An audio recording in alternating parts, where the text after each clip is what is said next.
జయశంకర్ భూపాల్పల్లి జిల్లా రేగొండ మండలం కొత్తపల్లి రూపిరెడ్డిపల్లెలోని ఎడనూతుల చిన్నారెడ్డి స్తూపం, పంచగిరి చాందయ్య స్తూపం వద్ద తెలంగాణ రైతాంగ సాయుధ పోరాట వారోత్సవాలను ఘనంగా నిర్వహించారు. ఈ సందర్భంగా సిపిఐ జిల్లా సహాయ కార్యదర్శి శాంతికుమార్ మాట్లాడుతూ, తెలంగాణ రైతాంగ సాయుధ పోరాటం భూమి కోసం, భుక్తి కోసం, వెట్టి చాకిరి విముక్తి కోసం చేశారంటూ గుర్తు చేశారు.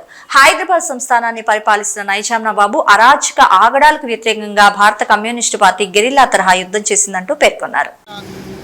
కార్యక్రమం చెన్నారెడ్డి గారి ఈ స్తూపం ఈరోజు 1947 స్వాతంత్ర్యం వచ్చిన తర్వాత తెలంగాణకు స్వాతంత్ర్యం రానటువంటి సందర్భంగా ఆనాడు కమ్యూనిస్ట్ పార్టీ రావినారాయణ రెడ్డి, బద్దం ఎల్లారెడ్డి, మగ్దు మైనుద్దీన్ సాయుధ పోరాటానికి పిలిపివ్వడం జరిగింది. ఆ సాయుధ పోరాటం ఈ నేటి రోజు వరకు 76 సంవత్సరాలు గడిచింది. అది 13 నెలలలో కాంగ్రెస్ పార్టీ అధికారం మీదకి వచ్చి నిజాం నవాబు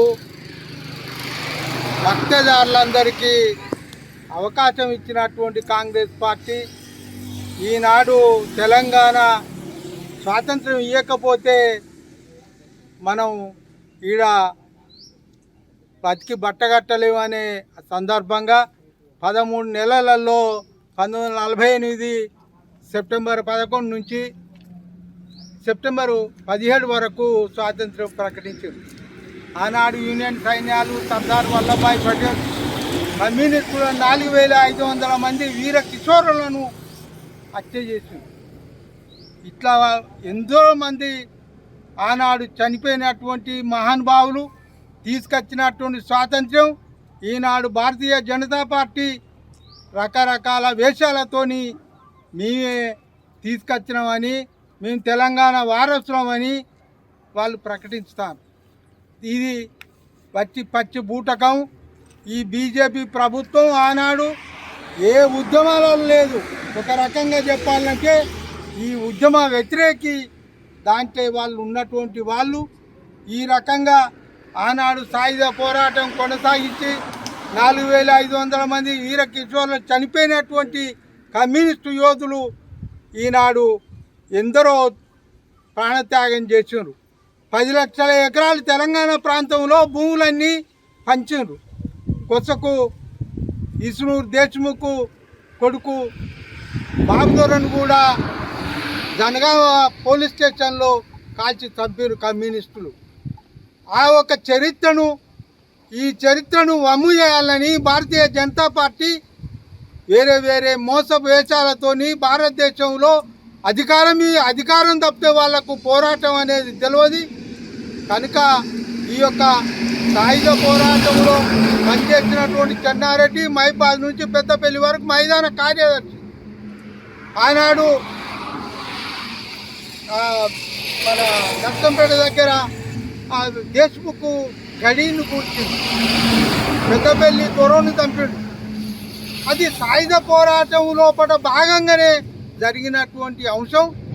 ఈ యొక్క మైదాన కార్యదర్శి ఎక్కడి మైబాదు, ఎక్కడి పెద్దపల్లి ఆ ఒక పోరాటం కొనసాగించి ఆయన 1953లో పెంచిపోయింది. 1948లో స్వాతంత్రం వచ్చిన 1953 వరకు సాయుధ పోరాటం కొనసాగింది.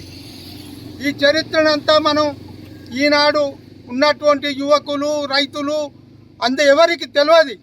ఇవాళ ఈ రకరకాల వేషాలతోని వచ్చేటువంటి రాజకీయ పార్టీలు ఈనాడు తెలంగాణను గుర్తించలేదు. ఈనాడు కేసీఆర్ ప్రభుత్వం కూడా 10 సంవత్సరాల నుండి తెలంగాణ సాయుధ పోరాటానికి ఏం చేయాలి, ఎట్లా చేయాలనేది చేయలేదు. రేవంత్ రెడ్డి కూడా అదే పని చేస్తాడు. ఇప్పటికైనా తెలంగాణ సాయుధ పోరాటానికి ముఖ్యమైన నాయకులు కమ్యూనిస్టులు అనేది అది రేవంత్ రెడ్డి గుర్తించాలి.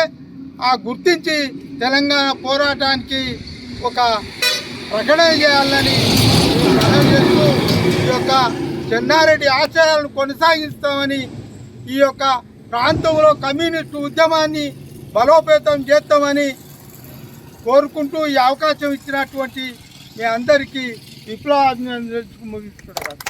స్మరించుకుంటూ మనం గతంలో జరిగిన అనేక రకాల పోరాటాలలో భాగస్వామ్యం చేసినటువంటి వారి స్మృత్యర్థం మనం స్మరించుకొని వారి ఆశయాలను ముందు తీసుకోవడం కోసం మనం కంకణం కట్టుకోవాల్సిన అవసరం ఉంది. ముఖ్యంగా తెలంగాణలో అసైజాయి యొక్క సంబంధించిన ఒక ముస్లిం రాజులు ఒక 200 సంవత్సరాల కాలం పాటు మన రాష్ట్రాన్ని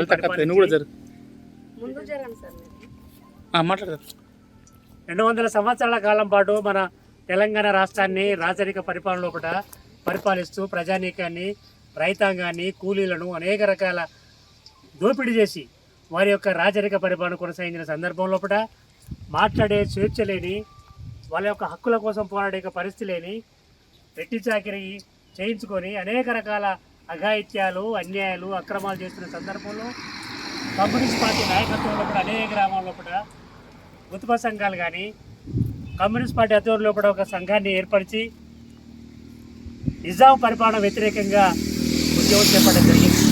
అలాంటి ఉద్యమాన్ని సాయుధ పోరాటంగా మార్చడం కోసం రావి నారాయణ రెడ్డి, బద్దం ఎల్లారెడ్డి, మగ్దుం మొయినుద్దీన్ గారు ఆ ప్రకటనలో సంతకం చేసి విడుదల చేయడం జరిగింది. అది ఉవ్వెత్తున అనేక గ్రామాల్లో కూడా ప్రజలంతా ఐక్యమై జాగీర్దారులు, జమీందారులు, తాబేదారులు, వారికి అనుకూలంగా భూస్వామ్య వర్గాల నుంచి ప్రజలు ఎదుర్కొన్న అనేక రకాల కష్టాలకు కమ్యూనిస్ట్ పార్టీకి అనూహ్యమైన స్పందన వచ్చి వాళ్ళకి దొరికితే వాళ్ళకి అందుబాటులో ఉన్న ఆయుధాలు, అది కర్ర కానీ, కత్తులు కానీ, ఒడిసెలు కానీ, బరిసెలు కానీ వాటన్నింటినీ అద్దుకొని స్థానికంగా ఉన్నటువంటి భక్తిదారులకు, భూస్వాములకు వ్యతిరేకంగా పోరాటం చేయడం జరిగింది. ఆ పోరాటం అనేది మొత్తంగా భారతదేశంలో స్వాతంత్రం వచ్చినప్పటికైనా కూడా తెలంగాణ మాత్రం స్వాతంత్రం రాలే.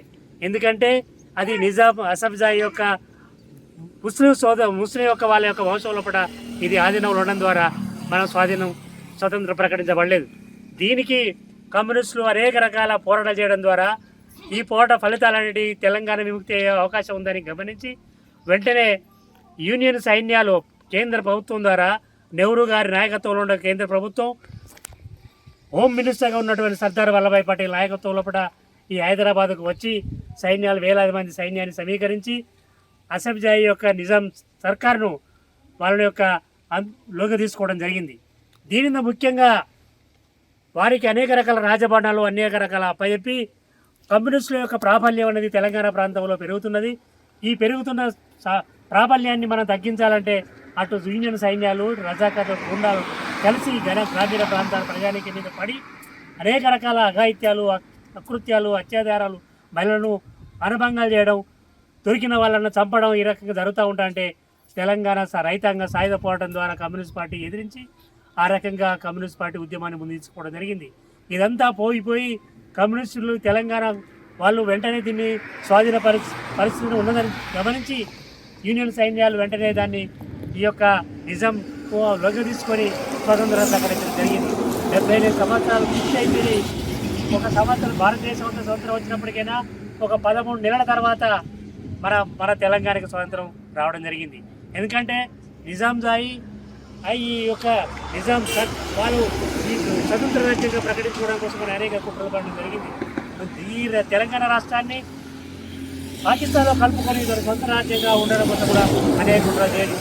దీనికి కమ్యూనిస్ట్ పార్టీ నాయకత్వం లోపల పోరాటం చేయడం ద్వారా యూనియన్ సైన్యాలు వచ్చి తిండి, ఉండడానికి ఇల్లు, కట్టుకోవడానికి బట్ట, ఇవి మెయిన్గా తెలంగాణ సాయుధ పోరాటంలో దున్నేవాడికే భూమి అని పిలుపునిచ్చి తుపాకీ పట్టి అడవిలకు వెళ్ళిపోయిండ్రు వీళ్ళు. అయితే ఇక్కడ వాళ్ళ మేనబావ మోహన్ రెడ్డి అని గబ్బెడ నుంచి వెళ్ళి ఆయన ఇక్కడికి సాయుధ పోరాటంలో ఇక్కడ దళాలు వస్తే ఈ చెన్నారెడ్డి వాళ్ళకు సద్దులు పట్టుకపోతున్నాడు. ఆ క్రమంలో వాళ్ళ బావతోటి ఈయన కూడా సాయుధ పోరాటంలో పాల్గొన్నాడు.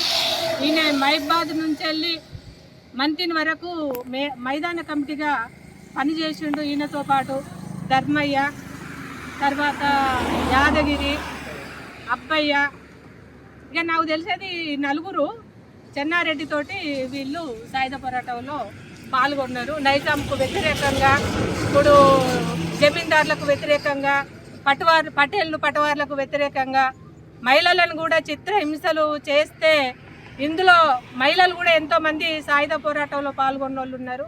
ఆరుట్ల కమలాదేవి గారు, ఇక్కడ మన వరంగల్ కమలాదేవి గారు, మల్లు స్వరాజ్యం, ఆ చాకలి ఐలమ్మ, వీళ్ళు కూడా వాళ్ళతో సమానంగా తుపాకులు బట్టి సాయుధ పోరాటంలో పాల్గొన్నారు.